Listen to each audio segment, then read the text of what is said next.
I did my first postdoc in Vancouver, which is getting a bit closer towards Australia. And then finally made the way all the way here. And I now work at Neuroscience Research Australia, which is in Randwick. And one of the people I work with, who's kind of been somebody who I work with on this research quality front, as well as some of the other things I do, is Professor Simon Gandevia. And so how all this came about for me to be here today is that in that little glass room that's there, Jennifer, myself, and other people who are interested in research quality hosted Ivan Oransky, who's created and the head of Retraction Watch. So we had some interesting discussions, and there I got to do a little presentation, and I think Jennifer seemed interested in what I was doing, and so I thank her for giving me this opportunity. So I do other research as well, but the research that I'm going to present kind of tells you the history of how I got to be where I am today with regards to research quality. A little bit about what I'll talk about today.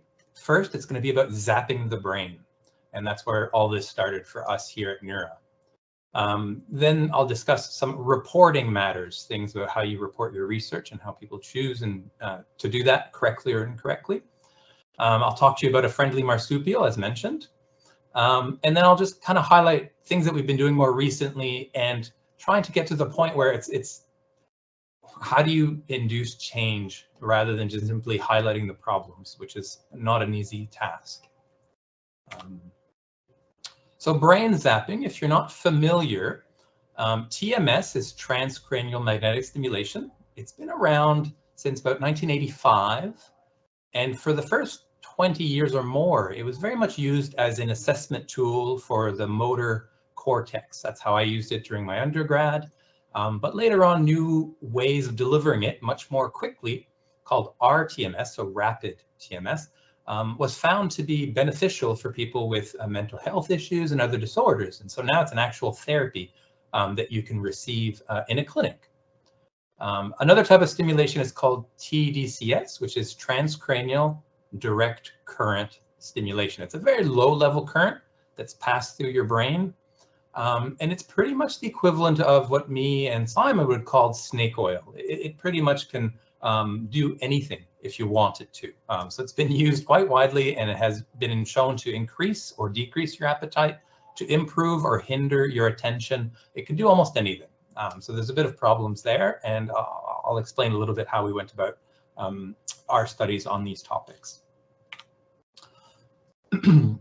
So the first study was back in 2015, and how this came about is that there's research being done with this new form of therapy of repetitive stimulation, and there was a lot of claims being made. A lot of people were going to conferences saying, did you see that paper? Did you see those amazing results? But I haven't been able to do it. And Simon, who's quite senior in the field, was often approached by people saying, do you believe in it? Do you think it's true? Have you been able to reproduce it? And Janet Taylor, who's also on this paper, is kind of like one of the world experts for motor cortex stimulation using this technique. And so me being a bit more junior, rather than doing another study that might show negative results, which will be difficult to publish and will definitely end up in a lower level journal, I was reading a lot about research quality, some of these questionable research practices that were going on. And so we conducted a survey instead. We contacted as many as we could via emails in their manuscripts themselves that had used this form of stimulation. And we asked various questions about the practices that they did, interestingly, what practices they thought their colleagues were using, and just to see, is there something here as to why some of these results can't be reproduced. So here's just a summary table of some of those results. And so this is the prevalence of questionable research practices. And so as you can see here, I'll just read down a few. The first column is actually what they think other people who are their colleagues and other people in the field, how often do they do this practice, yes or no? So for example, do they select responders, so people who actually obviously have a positive response to include in their papers. People think that 68% of other researchers do this, and 38% of themselves did it themselves. Interestingly, these things are generally not reported in the manuscripts themselves, so you'll never know. You drop data on a gut feeling. Approximately 40% of other people, 13% admitted it themselves.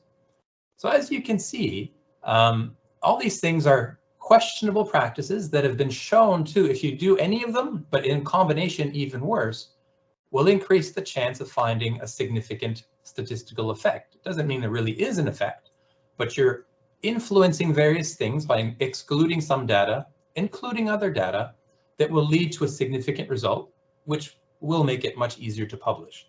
So this survey, in one sense, highlighted that there's a lot of these things that people are doing, but aren't being reported.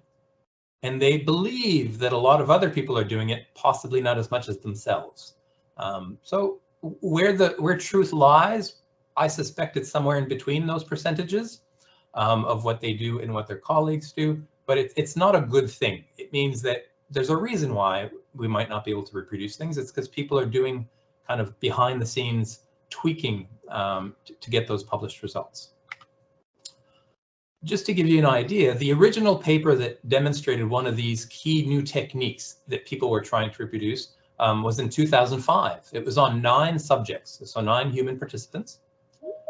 And one of the key conclusions from that study was that here we describe a very rapid method of conditioning the human motor cortex using this technique that produces a controllable, consistent, long-lasting, and powerful effect on motor cortex physiology and behavior after an application period of only 20 to 190 seconds.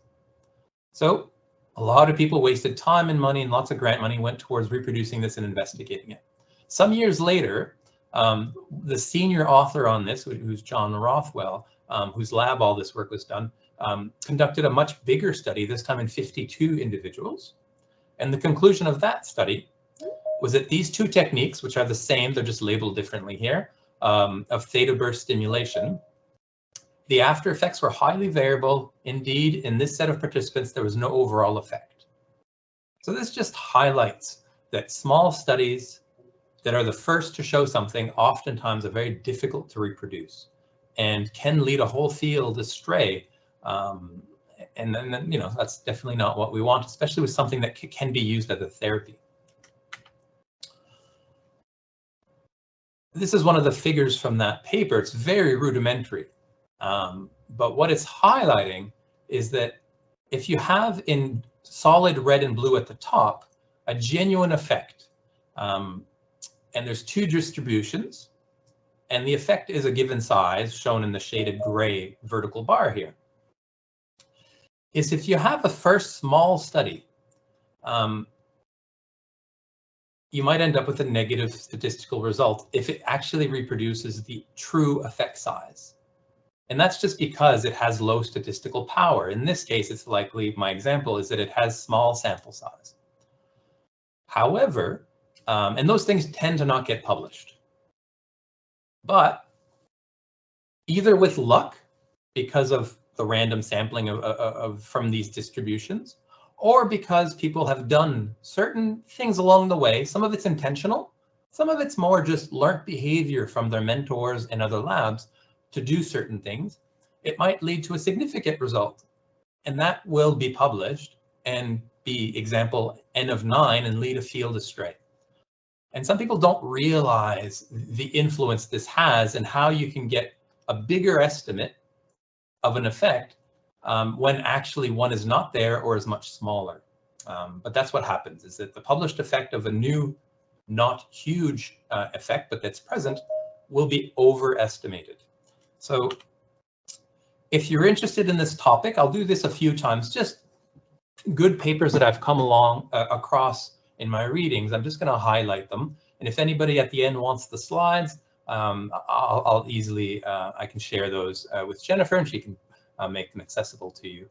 But this is a nice, relatively thorough description of, in neuroscience, which is more my background, the problem that we have with small, underpowered studies, and it's quite bad. The average power for studies is approximately 31%. In some fields, it gets almost 20%, where, you know, a statistics book would tell you need to be at least at 80% and maybe more.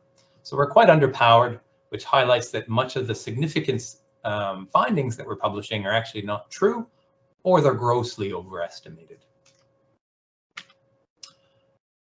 As someone who tends to not trust something until I truly understand it, I went back in the day when I was learning all about this, I went and made a few simulations. So I don't want to make it too technical or too based on numbers, but hopefully this example will kind of explain a little bit what's going on and give you a bit of a deeper understanding.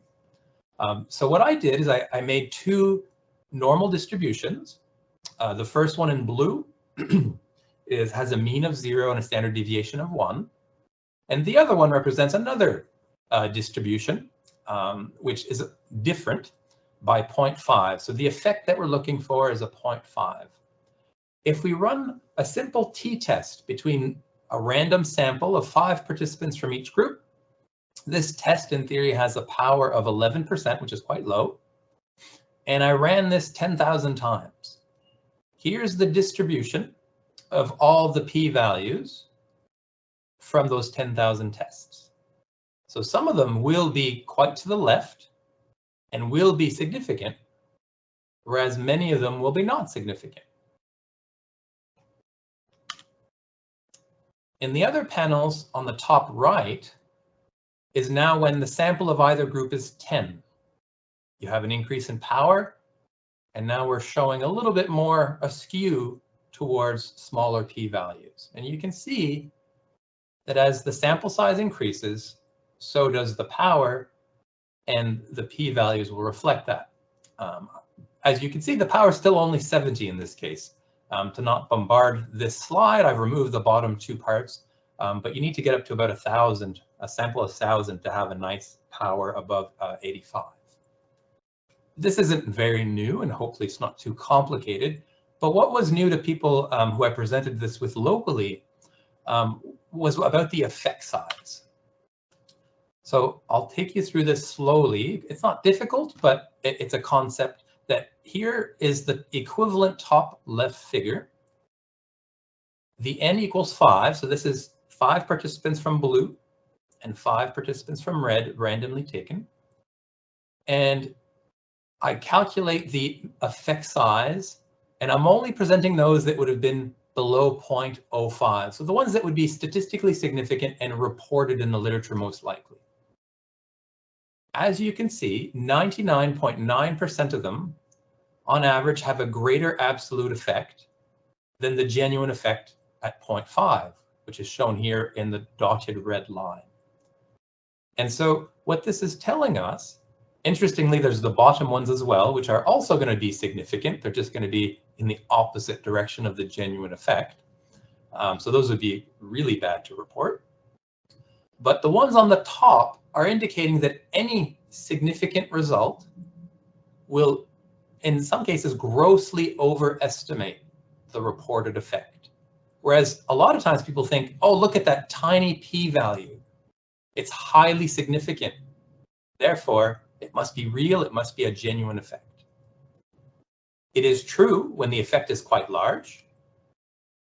But on the other hand, when it's a real world problem with noisy data and unknown, if it's a brand new area of research, we oftentimes don't know how big these effects are. And so it can be grossly overestimated if you're underpowered. And I'll show you the 2 equivalent graphs here. Note that the y-axes are changing. So the initial one on the top left had a 3 at the top. Then we're going down to 2. On the bottom left, 1.5.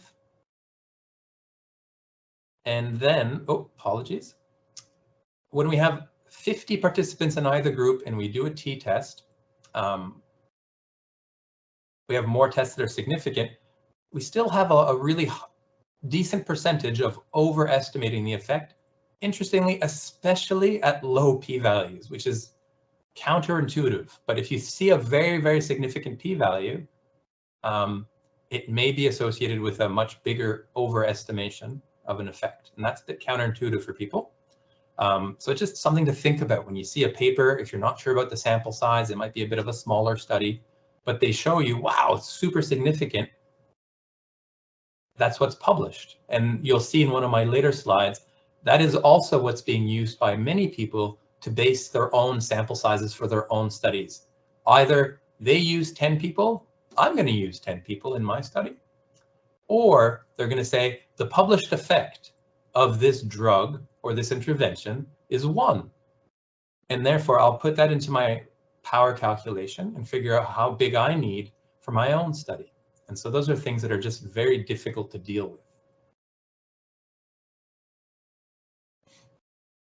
We did our first questionnaire, and interestingly, we had an open box at the end of it where we invited people to, say whatever they wanted on the topic. And I'd say about 50% of these people said you need to do this in TDCS, which is the other form of therapy. It was much newer, and it was very trendy at the time. And as I said, it's a bit of a snake oil. It was being used for pretty much everything. And a lot of people said, you need to investigate this because it's probably even worse in this area. So we recruited somebody from the Black Dog Institute, which is right next to us, who's an expert in this area, Colleen Liu. And we did a similar questionnaire, added a little bit more to it to extract more information and also include an audit. So I'll show you those results. This is basically a simple question of, for the various forms of this therapy, they all have little cute acronyms. Have you been able to reproduce the published findings, the main study that kind of was the foundation for these new techniques? And we can see that yes is, hovering around 60, 50, some of them as bad as 25%. So it's really not a robust thing if about half of the people can consistently produce these things. Other people, and we did include sometimes because it's kind of a variable thing which you might expect. So it's not horrible. It's good that people can have these effects, but it's probably not as strong as might have been implied in these original publications. We also asked, it was an interest of, because of this problem of overestimating effects, we asked people, how do you determine the sample size of your own studies? And for each one of those approaches that you use, approximately how many papers have you used with that? And so I'll just give you just so you can kind of understand this table. If we do the first row where it says power calculation, the total number of studies that people said that they contributed to, this is all respondents, were allowed to give, I did this in 10 papers. I've done this for 8 papers. The total number is 426 papers, which is approximately 26% of all the papers we had. The respondents saying, yes, I have done this at least for one study, 61%. The next one we can see is pilot data. The third one is the one we were just talking about, which is sample size from a published paper. So if another study used 10 subjects and found a significant effect, then that's what I will use as well. And a lot of people use that. That's 69% of the respondents have used that approach. And we can see that there's a lot of other, some of them a little bit more questionable than others, of how data are looking, and if they can stop them early or stop them late. Interestingly, what we did then is randomly audited 100 papers from all the respondents. And I think not even just the respondents, I think basically anybody who we invited, randomly took 100 papers and audited and tried to figure out what did they actually use themselves. And you can see that although people are saying they've used all these criteria for sample size calculations, only basically no strategy is the most common. Pilot data was mentioned once, and power calculations in 6 of them. So people are using techniques that are inappropriate or maybe not well justified, but they're not reporting it. So there's a lot of this quality of reporting that we started to identify, that without all the information, how are other scientists going to interpret the results, and how are they going to try and move forward doing their own results based on what's published? So as you'll see, it kind of led us into this audit stream of things that we were doing. And finally, just similarly to before, the prevalence of questionable research practices. They're not great. A similar pattern that people think others are doing it much more than themselves. But as an example for the first row, adjust your statistical analysis in order to optimize the results. A quarter of the people admitted to doing it themselves. And approximately 43% believe that other researchers do that as well. And so all these things are questionable. They increase your likelihood of finding a significant result, and they'll definitely bias the results of what's published. As you might expect, our audit only revealed very few of these, only 2. And it was that people excluded trials or subjects without support of a statistical analysis. They just said, we looked at their data, it didn't look right, so we just removed them, but they didn't justify it in any which way. So again, it's this, there's a lot of hidden things in published research that you can't assume that because it's not written, it doesn't mean that they didn't do it. They're just not reporting it, which is a bit scary in some sense. And it makes me much more critical when I read, and also when I review papers. I ask a lot of questions and want them to put these details in. Early days, I was frustrated. I was reviewing a paper that had a lot of issues in the way it was reported, so I wrote a little letter where I audited all the papers published in 1 year of a given journal. And some fields, this is not an issue at all. Other fields, it is. And in this neurophysiology, human biomedical research is quite prevalent, as well as biochemistry, pharmacology usually. That the error bars that are reported in papers are standard errors of the mean, which are difficult to interpret, and a lot of people have trouble wrapping their heads around them, and they can be quite misleading. Sadly enough, about 13% didn't define their error bar, so you were just left to guess. And the other one that's a bit scary is at the bottom, is that if p-values were not officially significant, they were above the chosen threshold, of the ones that were in that range, 56 to 57% of those papers interpreted them as trends, statistically significant, trending towards. So they gave it an implied meaning that it was an effect. So again, that's quite misleading and biased. Just another example, how to not make friends in research is to write these types of letters. So I'm not very popular in some circles, but it's just who I am. I get frustrated. And part of what we can discuss at the end is how do you induce change? Some people will say that this naming and shaming approach is not the way to go. But as I'll show you a bit later, other approaches, which are more the institutional approaches, just don't work. So I guess I'm left with, well, what do we do? So for those people who are not as familiar with standard errors of the mean, I'll ask you the question here. In that paper, which is by Liu that I was commenting on, they reported the age of participants as 24.8 plus or minus 4.9 years, mean and standard error. And I'll let you know that the sample size was 80 participants. Just have a think about what you think the underlying age distribution might be for this. And the goal of summary statistics is to transmit so that your reader understands your data. So because they had 80 participants, their standard deviation is actually 43.8. So pretty much, I'm pretty sure they didn't test anybody who was not born yet. And they didn't test anybody who was a juvenile or a child. So they have a very skewed distribution and had a lot of old people, but it's quite hidden. And so, again, if people use these standard errors all the time, it can lead to other researchers and other people misunderstanding those results. Just to get that point across, in the actual paper, I reproduced the original figure, which is here. It's basically a proprioceptive task of knowing where your limb is in space, and you make a judgment in a few axes, X and Y. and there's velocities and positions. What they are doesn't really matter, but it's a bit of an exercise in knowing that there's 80 participants in this study.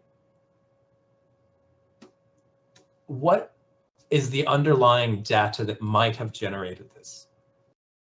Why this is important is obviously, as a researcher myself who investigates some of these things, I want to have an idea, well, how far are people from the target? It seems that they're very good at it, at 15 millimeters, and they all seem to be in one direction. That's great. But when you draw the same plot now with standard deviations, the picture's a bit more muddy. We now go much further down to minus 50. And at least if it's normally distributed data, we now cross 0, and there's people who are on the other side of the target. And this last part is a bit of a, because I don't have access to the actual data, I assumed it was a normal distribution, and I sampled a random 80 participants and plotted the 95% confidence interval on those data.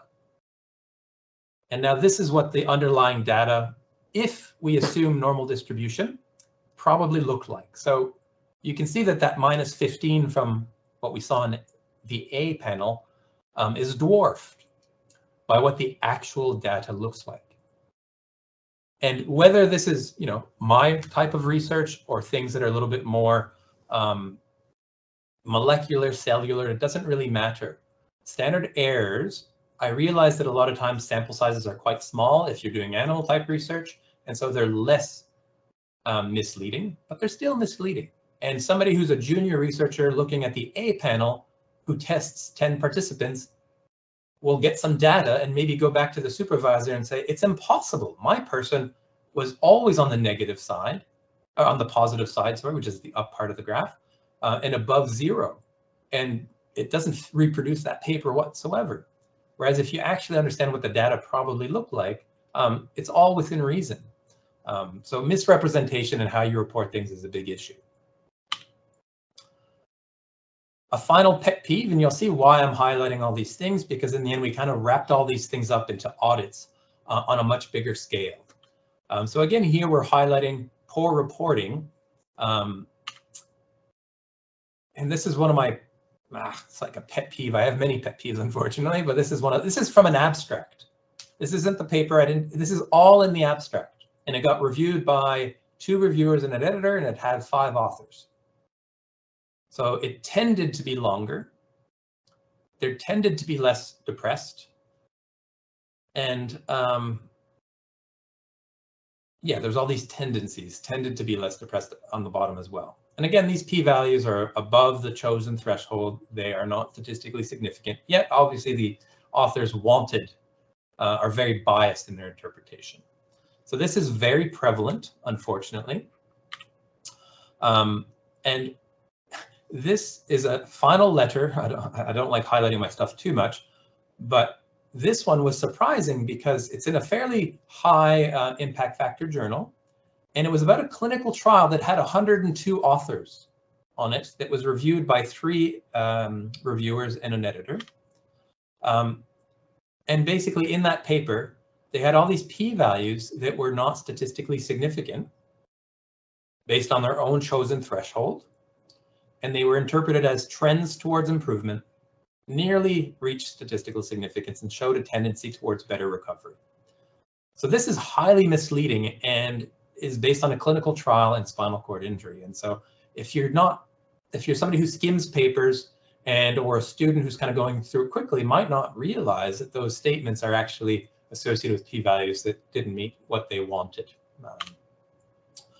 So a little bit of background in terms of reproducibility as well. Something that Simon has done in one of his papers is this idea that if you have an initial p-value for your own study, and here that would be the x-axis, so at the bottom, what is the likelihood that a perfect replication of that study, so you have sampled the same number of participants, use exactly the same techniques, what is the likelihood that you're going to reproduce and obtain the same p-value? As you can see, for a 0.05, which is just the threshold, the chance of reproducing that p-value sits at 0.5. So it's a coin flip. There's a 50% chance that you're going to get a statistically significant result. And that's a pretty big problem that people don't really comprehend. And so there's a push in some journals and by some statisticians that if you're going to pick a threshold, make it more critical, make it 0.01, or even in some fields, 0.001. Or if you're looking for the Higgs and Bose molecular thing, they go to 0.00001, quite far out there. And so I don't really mind what people use as a threshold, but I do have these things in mind when I read the results. I don't know how many people do that, though. And I think it's not a well appreciated aspect of p-values and replication. So I just wanted to highlight that a single p-value on reproduction is only about 50% chance of being reproduced. And I always cite this paper when I review papers. So it's in the British Medical Journal. And it basically is evidence from a modeling study and from actual data that a close to significant p-value, or a significant value that is very close but significant, so it's on the good side of significance, the likelihood is that if you add more data, you're going to get a non-significant or less significant p-value. So it's quite false to say that it's trending towards significant. The likelihood is if with more data, it won't be significant. And so again, we need to get rid of that. I'll spare you the details here. So what we did after all these kind of individual letters and also these audits that we ran for our stimulation is that we said, how bad is this problem? But more importantly, when people are guided in the right direction, scientists, do they do the right thing? Because when I wrote some of my letters, the editor would write back saying, it's not intentional. People just don't know any better. They're not educated on these things at university or in their labs. So the Journal of Physiology and the British Journal of Pharmacology published a series, I think it was 2011, and it spanned pretty much a full year and was to help people understand statistics better and improve their reporting. And so it was a great case where we could take 4 years before and analyze all those papers, and take 4 years after and analyze all those papers, and see, is there any improvement in the reporting practices in these journals? And I extracted a few of those here. I realize when these things pop up, they can be a bit intimidating, but I'm just going to keep it quite simple and just highlight a few. First, that some things are quite not amazing. Are all written, question 1 at the top, we can see that are all written measures that summarize data variability defined. Again, more than I would expect, which is above 15%, are just not defined. So the reader is left to guess. Is that a standard deviation? Is that a standard error of the mean? Are any of them the standard error of the mean, which is the second question? Yes, was the response to almost on average 80% of the time. Papers included standard errors, which is a very high number. As you can see, oh, apologies, near the bottom, this idea of spin, of the fact that when a p-value is not significant based on your selected threshold, but I'm going to interpret it that way because it suits my hypothesis, approximately 60%. This is at the bottom where it says yes. It's about 60% of them, when they have these p-values, choose to interpret them in a positive way. And the gray and white boxes are just showing you that before and after, was there any improvement in any of these? And we had a total of 10 items, some of them with sub-items, and none of them improved.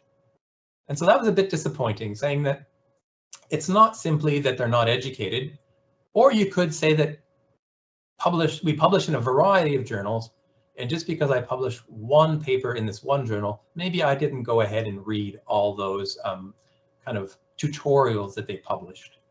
They were recommended in the instructions to authors, and you were asked to go follow what they said, but it was not enforced. It was just an encouragement. And we can see that it really didn't lead to any improvement in practice. These are just some examples of that spin that I was talking about, something marginally but not statistically higher. Well, then you can't really say that it's higher.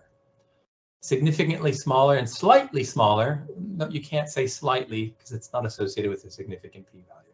So people do this a lot, and interestingly, reviewers, editors, and the authors themselves, nobody, stops it. Obviously, some people are, but a lot of it still gets published. So just to make sure that I don't go too far, Lisa Barreau from the University of Sydney, I think she moved back to America, but has published on the topic of spin quite a lot. And so if anybody's interested, this is a really good paper to highlight just how big this problem is of spin in biomedical research. So now we come to our friendly quokka. So this is a beautiful little quokka, but our quokka is a little bit different. It's called the Quality Output Checklist and Content Assessment. So we devised this tool not to be critical and say you're a good paper or you're a bad paper. What we wanted as a group here at NeuRA is a tool, and we couldn't find one out there, that's why we created one, that we could use to assess papers, but the total score is kind of meaningless because there's some positive points and some negative points. It was really a ground for discussion, well, we do quite bad in these areas. We're going to devise educational activities, which we're currently devising right now. So we have our quokka. I won't go over every item. This is freely accessible online, but we tackle a little bit of transparency, a little bit of design and analysis, and a bit of reporting practices. It's not applicable to every type of research.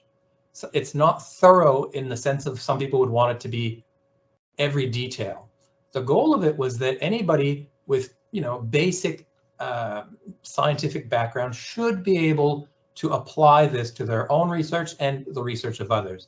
And it shouldn't require domain expertise. There are things that you should be able to assess quickly and start a discussion, highlight something that you might not know about some of these issues.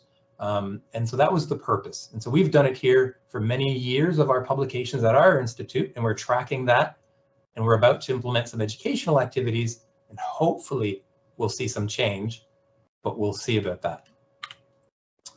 The last two things I'd like to highlight is this idea of, again, how do you induce change? We're trying to do it internally by education. Previously, I showed you about education at a journal level, which didn't seem to do all that much. We wanted to see, well, if people are following instructions to authors, our instructions to authors, which for those of you who have published and tried to digest those documents, can be very circular, hyperlinks to various sections of a web page, sometimes containing conflicting information, and a lot of times incomplete with regards to these best reporting practices. So we picked what I consider the low-hanging fruit. Basically, do you report your thresholds for statistical significance? When you report your error bars in a figure, do you define them? And are they standard errors of the mean, or are they very simple things that I think should be, foundational for reporting in science? Nothing field specific, nothing too fancy. Again, a busy graph, which I'm not going to go into detail. But the take-home message is red is not very good. It means they didn't do it. Gold means that they encouraged authors to do it. And blue is that it was required. So on the far left, this is not going to be surprising that pre-registration for clinical trials was required by many, many journals. Obviously, some journals don't publish clinical trials, so they didn't mention it, but many of them do.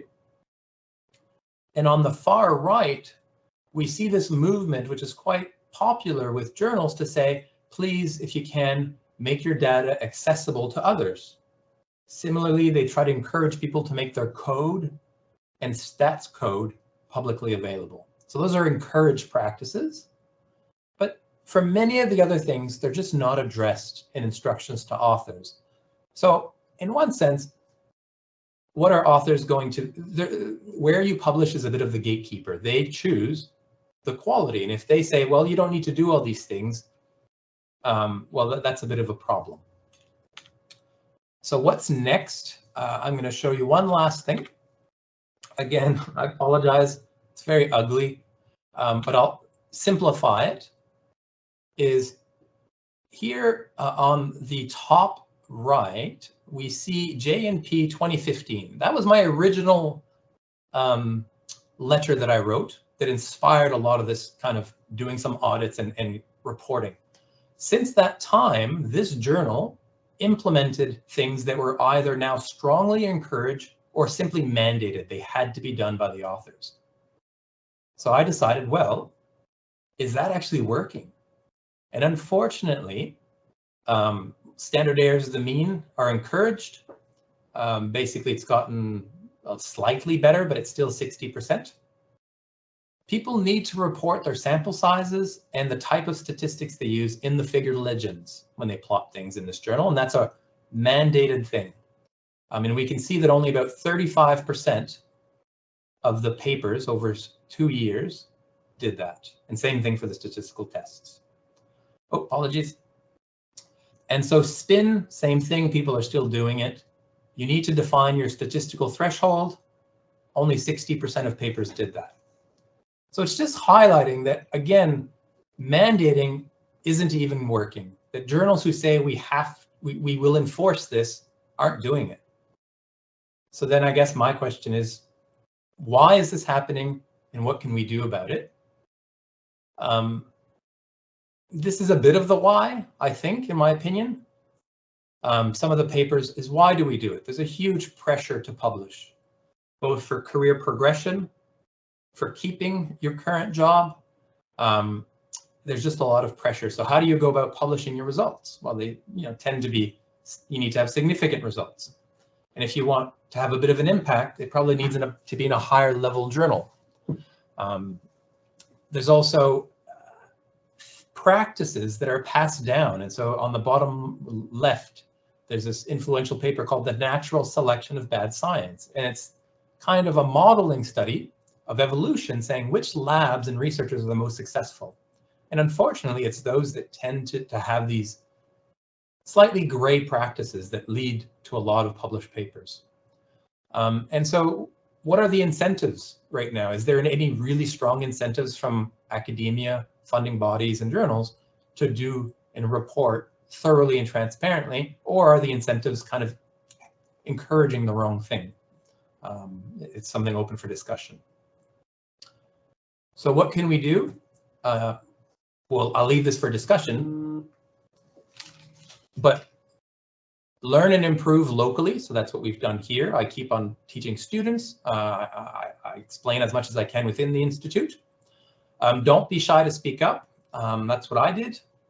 Ask leaders to act. This is where Simon, who was quite senior, used to encourage me to do this. But I said, Simon, people won't listen to me because I'm a nobody, but you're Simon. And so he took it on board, and now he talks about it at the end of each talk. Doesn't matter where he is in the world, he'll add a slide or two about research quality. Become a leader yourself and act if you can, and try to influence this from the inside. And importantly, meeting Jennifer was great because you got to find those like-minded individuals, because if you just keep on reading the papers that are a bit depressing, that have these practices in there, and you're always questioning, is there anybody out there doing the right thing? Obviously there is, but it's nice to be in the same room with them and have a good discussion about it, and it's inspiring. So thank you for letting me talk and for having that discussion a few months back, Jennifer. So thank you for listening. And we can take some questions and have a bit of discussion around some of what I mentioned. Thank you, Marty. That was fantastic. Absolutely great talk.